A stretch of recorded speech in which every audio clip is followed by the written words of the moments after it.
우리 함께 보실 하나님 말씀 고린도전서 15장 3절로 10절까지 보겠습니다. 우리 한 절씩 보도록 하겠습니다. 내가 받은 것을 먼저 너희에게 전하였노니 이는 성경대로 그리스도께서 우리 죄를 위하여 죽으시고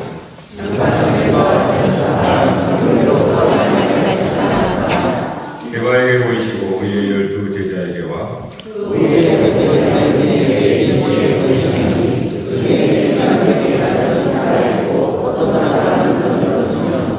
그 후에 야고보에게 보이셨으며 우리의 모든 사도에게와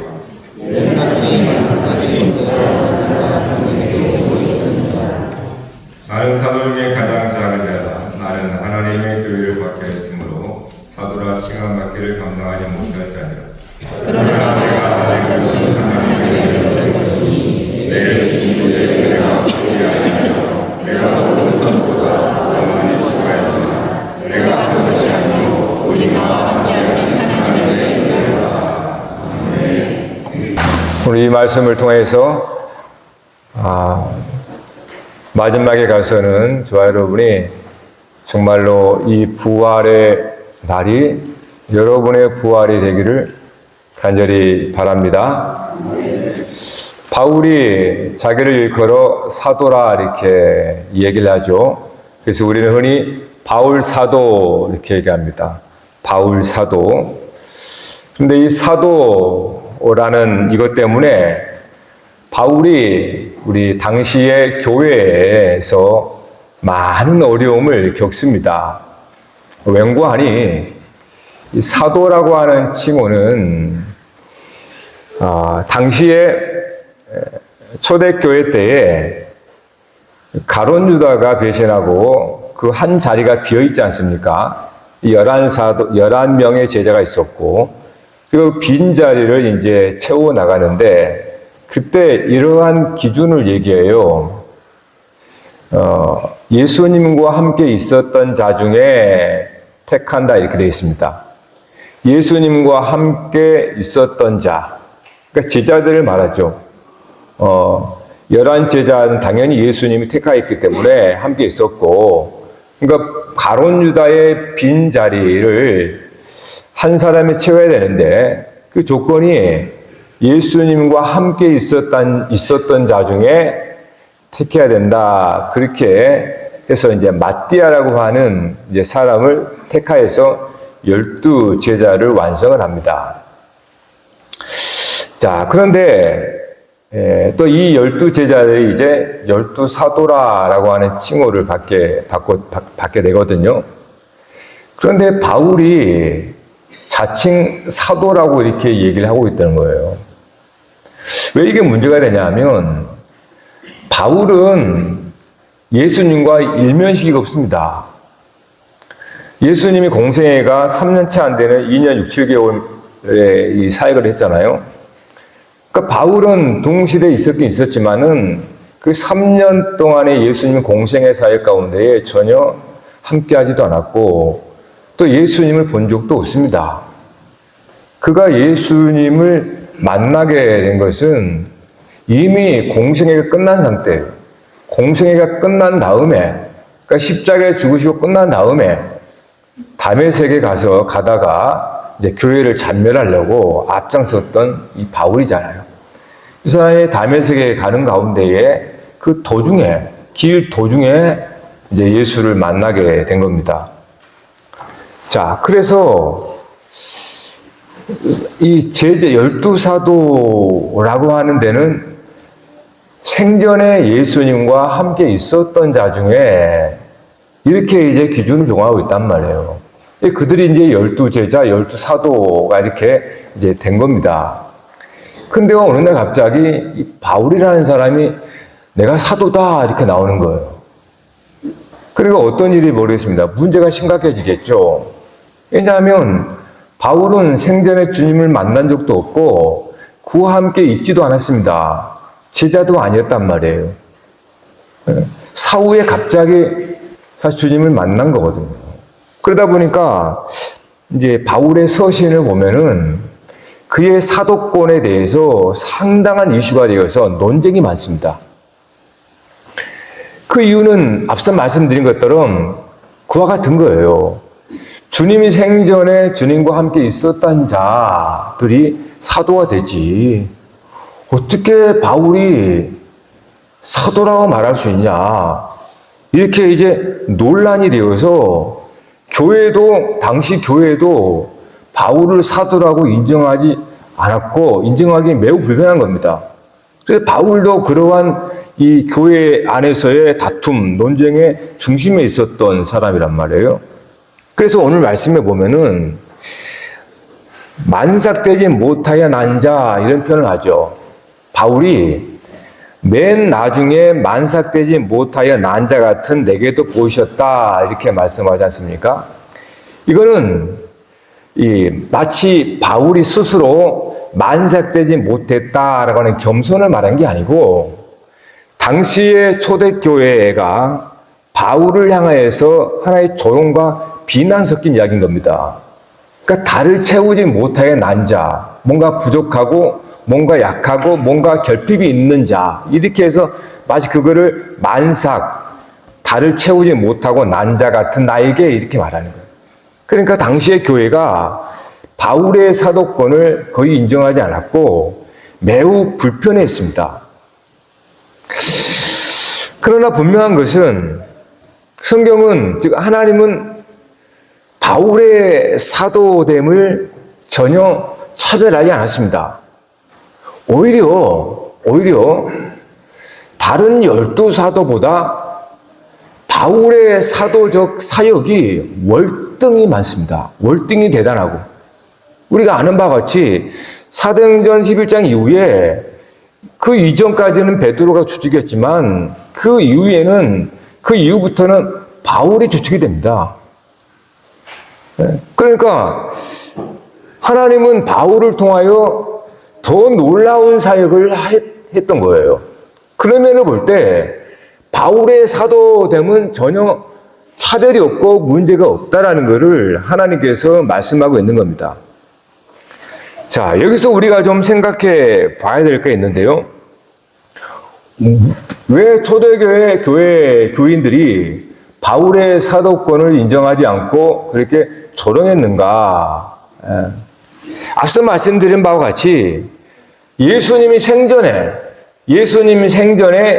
공생의 사역, 그때에 함께 있었던 제자여야 한다는 그러한 기준을 갖고 있기 때문에 그렇습니다. 즉, 여러분, 사도라고 하는 말은 보냄을 받은 자를 사도라고 그럽니다. 사도는 보냄을 받은 자. 그러니까 예수님을 만남을 전제하는 거죠. 예수님을 만남을 전제하고 예수님께서 보낸 자, 그들이 이제 사도가 되는 겁니다. 사도라는 칭함을 이제 받게 되는 거죠. 사실 바울의 사도됨과 예수님이 생전에 함께 있었던 12제자의 사도됨이 아무런 차이가 없습니다. 그런데 차이가 있는 이유는 예수님 생전에 나사렛 예수와 함께 있었던 그 사람들이 진짜 사도다라고 주장하기 때문에 그래요.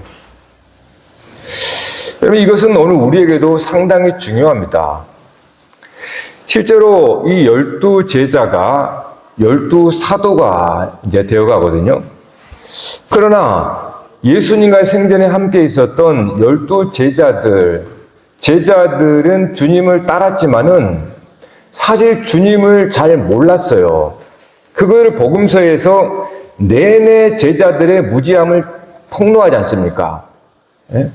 그러니까 생전에 주님과 함께 있었지만은 그들은 예수가 그리스도인지를 깨닫지를 못했어요.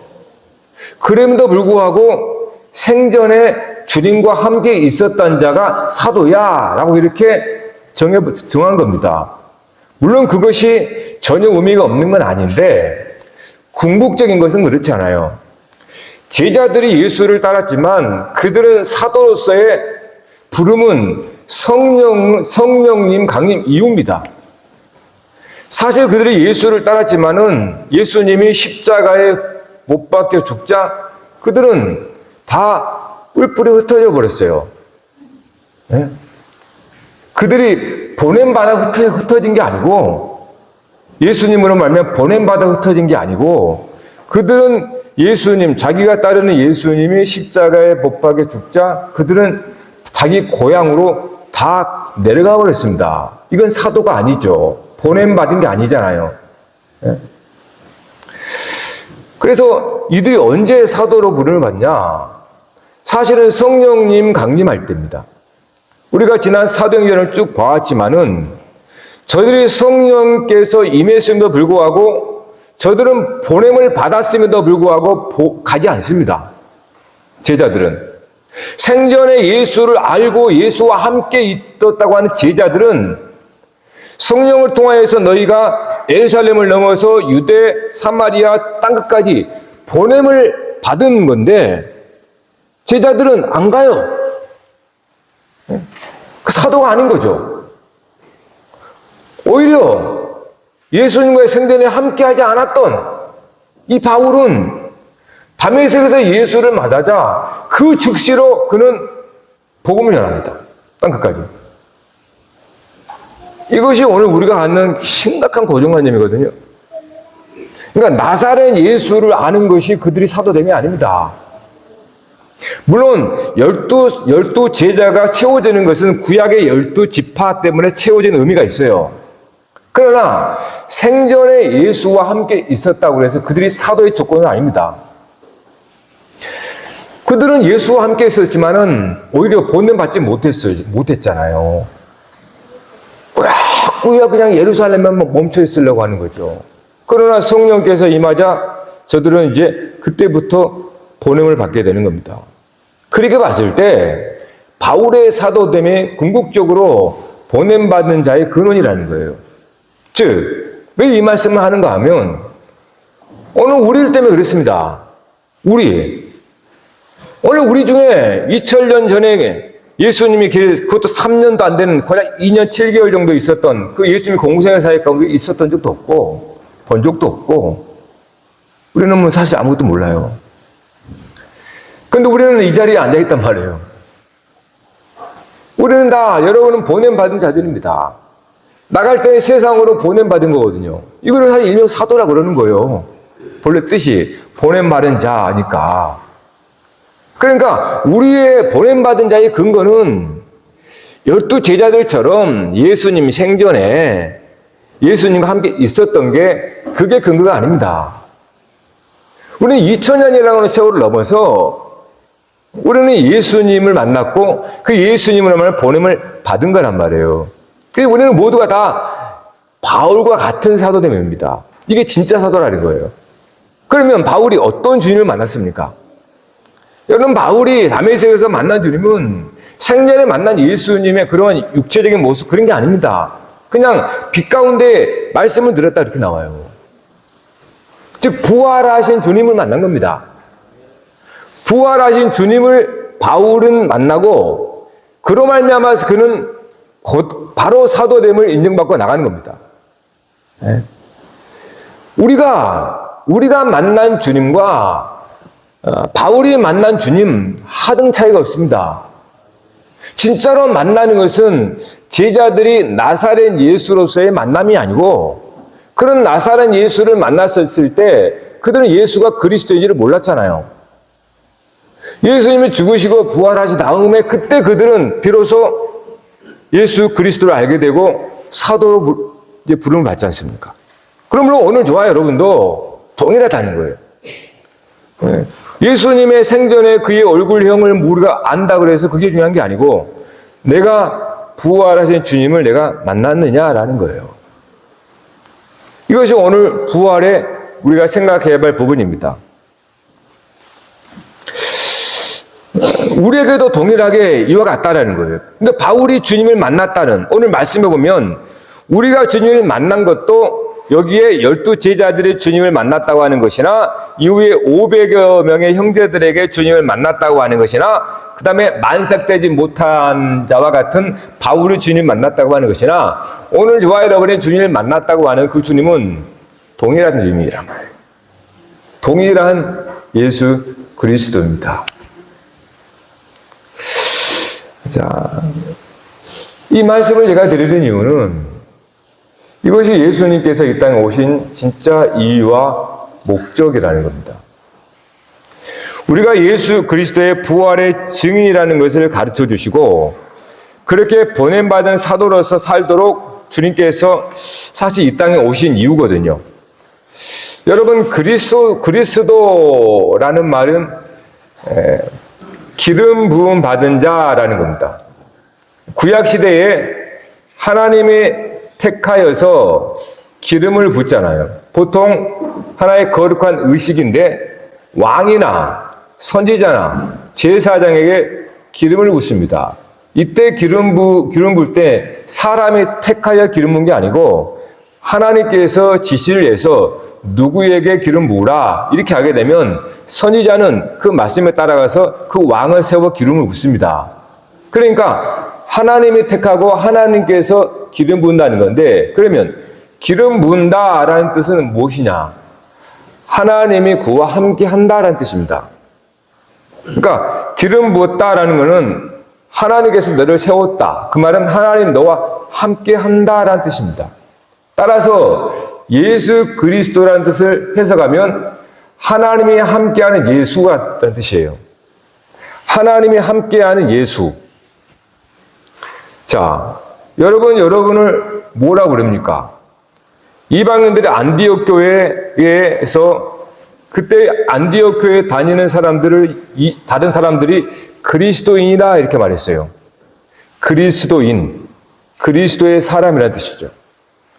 여러분, 오늘 저와 여러분이 그리스도인이라고 하는 것은 그리스도, 기름 붓다, 즉 하나님이 함께한다. 따라서 오늘 우리는 하나님이 함께하는 사람이다 이 뜻입니다. 이게 그리스도라는 뜻이에요. 그러면 하나님과 함께하는 예수, 하나님과 함께하는 바울, 하나님과 함께하는 저와 여러분 차이가 없다는 뜻이에요. 이게 그리스도라는 뜻이에요. 그게 임마누엘입니다. 임마누엘. 이것 때문에 예수님이 오신 거예요. 내가 누구인지 좀 알아라라는 말이에요. 혼자 그렇게 살지 말고, 너 혼자 그냥 그렇게 살지 말고 네가 누구인지 알아라라는 겁니다.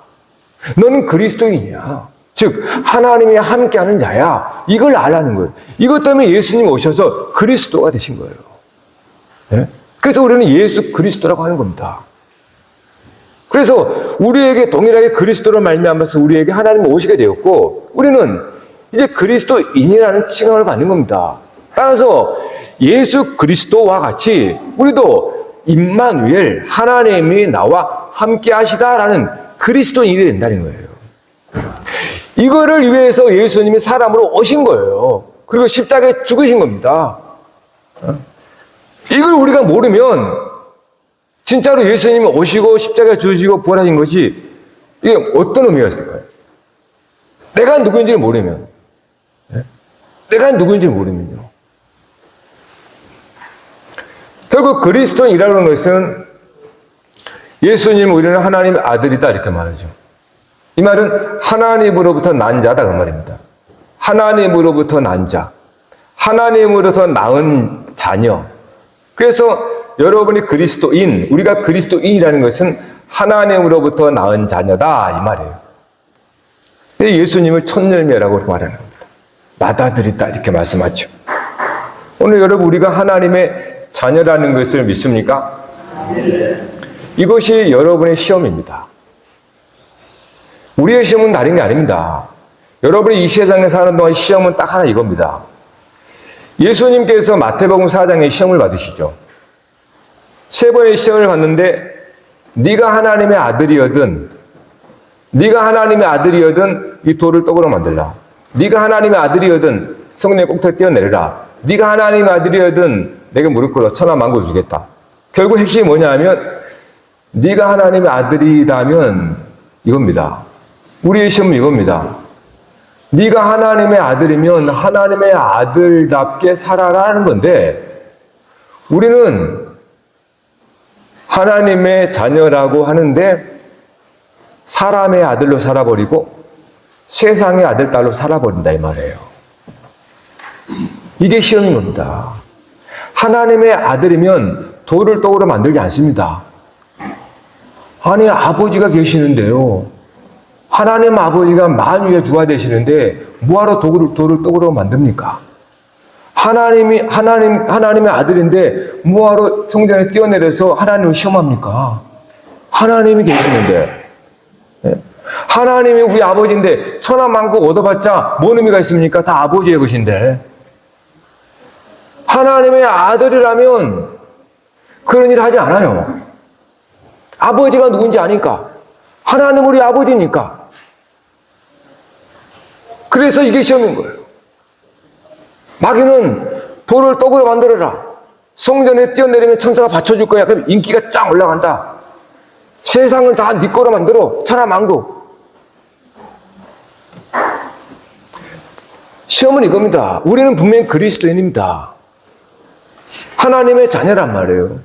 그런데 살면서 우리는 육신의 자녀로 살고 세상의 아들, 딸로 살아버리게 만들어버리는 거예요.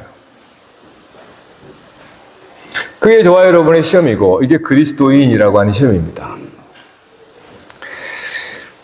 오늘 우리가 부활절을 지키는 이유도 예수 그리스도의 부활을 기념하려고 지킨 게 아닙니다. 물론 그분의 첫열매로서 굉장히 중요한 비교할 수 없는 그러한 의미를 갖고 있어요. 그럼에도 불구하고 예수 그리스도의 부활을 우리가 오늘 맞이하는 것은 내가 그분의 부활을 기념하거나 그분의 부활을 추억하는 게 아닙니다. 그분의 부활이 곧 나의 부활이라는 것을 내가 알고 감격하는 거거든요. 그럴 때 예수 그리스도의 오심이 분명히 이루어지는 겁니다. 성취가 된다 이 말이에요. 그러니까 오늘 주님은 예수 그리스도의 부활이 곧 나의 죽음과 부활이라고 하는 동일시입니다. 그럴 때 우리는 이 부활절이 단순히 기념으로 그치지 않아요. 기념으로 그치지 않고 새날의 출발점이 되는 겁니다. 할렐루야. 새날의 출발점. 부활절은 주님과 같이 오늘 모든 성도들의 부활절을 지킬 때 예수님이 진짜로 기뻐할 거예요. 예수님께서 혼자 나를 기념해 내 부활절이니까 이렇게 말하는 게 아닙니다. 오히려 예수님이 그걸 슬퍼할 거예요. 내가 그러라고 부활절을 지키라고 말하는 게 아니다. 이 부활절이 너의 부활절이 돼야 된다. 그래야 함께 즐거워하고 기뻐할 수 있다고 말해요. 그래서 바울 사도는 로마서 7장에 보면 오라 누가 이 사망의 몸에서 나를 건져낼고 이런 탄식을 하거든요. 오라 누가 이 사망의 몸에서 나를 건져낼고. 그 말은 바울은 자기가 무덤 속에 묻혀있는 송장같이 여기는 거예요. 누가 이 사망의 몸에서 나를 건져낼까? 죽음의 종노릇하는 사망의 종노릇하는 인생을 자기로 변하는 겁니다. 즉 누가 이 사망의 몸에서 나를 다시 일으켜 세울까? 누가 이 무덤에서 나를 부활시킬까? 이렇게 말하는 거예요. 이게 바울의 고백인 겁니다. 오늘 저와 여러분도 마찬가지잖아요. 누가 이 사망의 몸에서 나를 구원할 수 있느냐? 이 무덤에 갇혀있는 죽은 자와 같은 그러한 나를 일으킬 수 있을까? 바울은 오라 예수 그리스도라 이렇게 말합니다. 네? 그러니까 바울은 무덤 같은 자기 안에서 그리스도께서 일으켜 세워서 부활한 거예요. 그러니까 예수 그리스도는 바울 안에서 부활이 된 겁니다. 네? 그래서 만일 그리스도 안에서 우리가 바라는 것이 다만 이 세상의 삶뿐이면 모든 사람 가운데 우리가 더 불쌍한 자라. 네? 그러니까 우리 안에 그리스도께서 부활하셨단 말이에요. 그러면 우리는 그리스도와 함께 죽고 그리스도와 함께 살아있는 자가 되는 겁니다. 우리가 고민해야 될 건 뭐냐 하면 그러면 내가 다시 산 자인데 어떻게 살아야 하지? 어떻게 다시 산 생명 가지고 살아야 하지?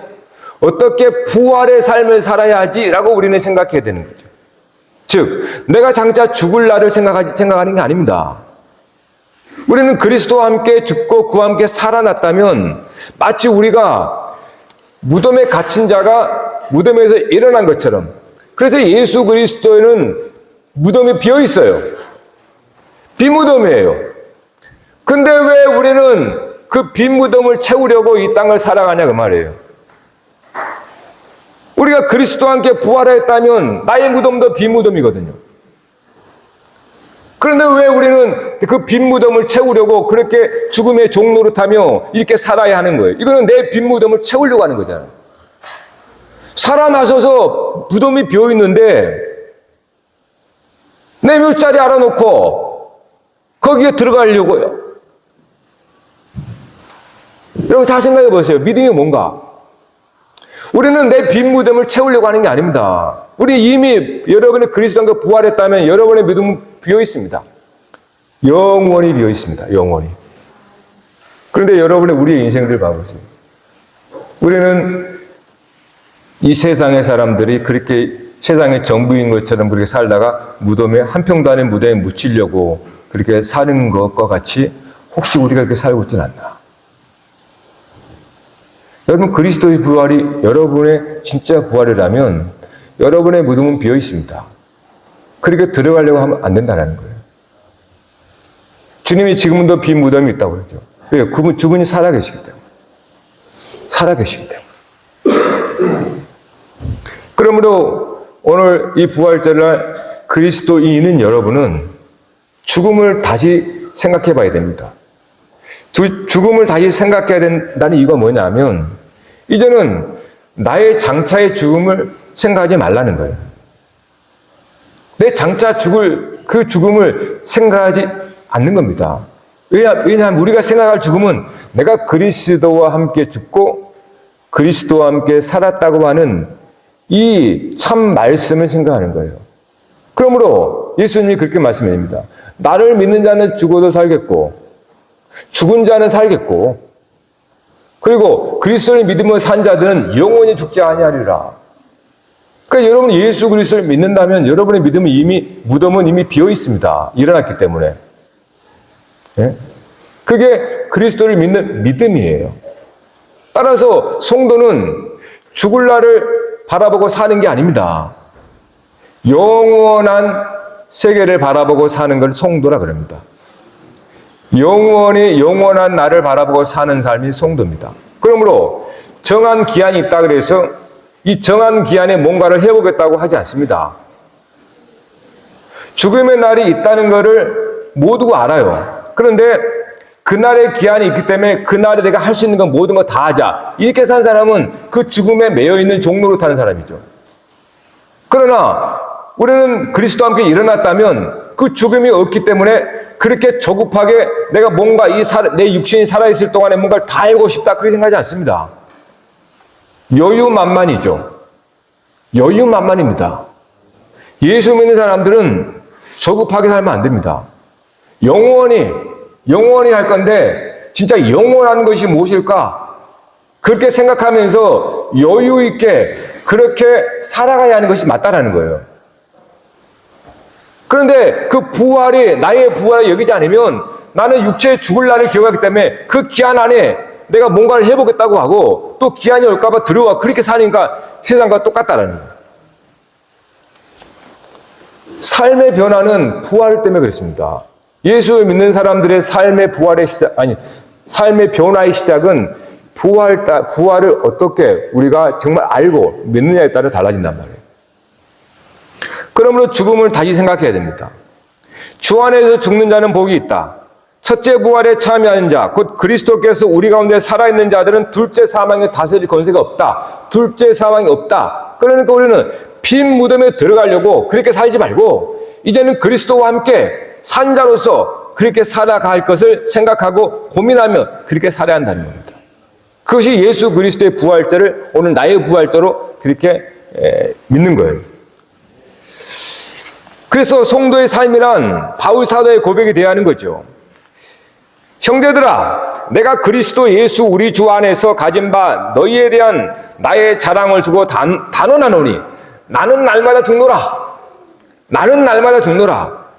바울이 나는 매일 죽는다 이 소리가 장차 내 육체가 죽을 날을 말하는 게 아니잖아요. 매일 죽는다는 거예요. 그럼 매일 죽는다라는 것은 매일 그리스도와 함께 죽고 그리스도와 함께 산다라는 의미를 말합니다. 이것이 바울이 말하는 죽음가 아닙니다.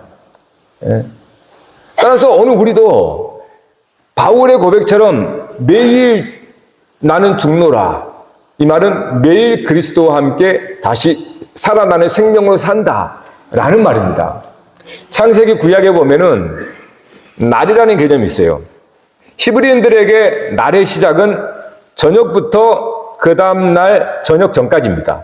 이게 구약에서 말하는 날의 개념이에요. 24시간, 우리가 지금 생각하는 24시간이 아니고 날의 시작은 저녁부터 그 다음 아침이 되고 낮이 되고 저녁 전까지가 한 날입니다. 이거는 우리의 구원을 말해줘요. 구원은 죽음에서 시작하고 깨어나서 부활해서 낫을 계속 산다는 뜻입니다. 이것이 기독교의 극단적 낙관주의예요. 기독교는 죽음으로 시작해서 깨어나서 낫을, 즉 빛 가운데 영원히 산다는 천국입니다. 밤이 없어요. 처음에 어둠으로 시작하는 겁니다. 그래서 하나님의 창조도 어둠으로 시작하는 거예요. 이것이 오늘 우리들의 매일입니다. 여러분이 성경의 관점으로 나를 생각한다면 저녁부터 하루가 시작된다라고 생각하셔야 돼요. 이 저녁에 우리는 잠을 자죠. 죽는 겁니다. 잠을 자서 죽어서 아침에 동이 들 때 일어나는 것은 깨어나는 겁니다. 부활하는 거죠. 그래서 낮 동안 영원히 사는 거예요. 이거를 하나님은 한 날에 넣어놨어요. 우리는 매일 이 날을 통하여서 죽고 사는 죽음, 부활을 계속 연속하는 겁니다. 이것이 성도의 삶이에요. 그러므로 해지기 전에 모든 것을 끝내십시오. 분을 내어도 해지기 전에 끝내는 겁니다. 해가 넘어가서는 안 되는 거죠. 그러니까 오늘 하루하루 삶이 바울이 말처럼 나는 날마다 죽는다가 그런 얘기입니다. 이 말은 나는 영원히 낮이라고 하는 빛 가운데 살겠다라는 거예요. 이것이 성경이 말하는 부활입니다. 따라서 우리는 그리스도와 함께 죽고 산 자라면 산자로서의 삶을 살아야 되는 거예요. 산자에게 죽음이 들어와서는 안 되는 겁니다. 죽음이 들어오는 것은 죄예요, 죄. 죄는 하나님과 관계를 끊어버리니까. 따라서 우리가 성경에서 가르치는 말씀대로 살아가려면 진짜로 예수 그리스도의 부활이 오늘 저와 여러분의 부활이 되어야 우리는 앞으로의 삶이 당연히 다를 수밖에 없습니다. 사랑하는 성도 여러분, 그럼 우리는 매일매일 새로움을 기대할 수가 있습니다. 내일을 염려하지 말라. 한날 괴로움은 그날의 족하다. 어제 때문에 살지 마세요. 내일 때문에 살지 마세요. 성경이 가르친 대로 오늘 그렇게 여러분이 부활의 생명 가지고 영원을 바라보고 사시기 바랍니다. 그 하루가 시작되면 영생이 이루어집니다. 할렐루야! 기도하십시다.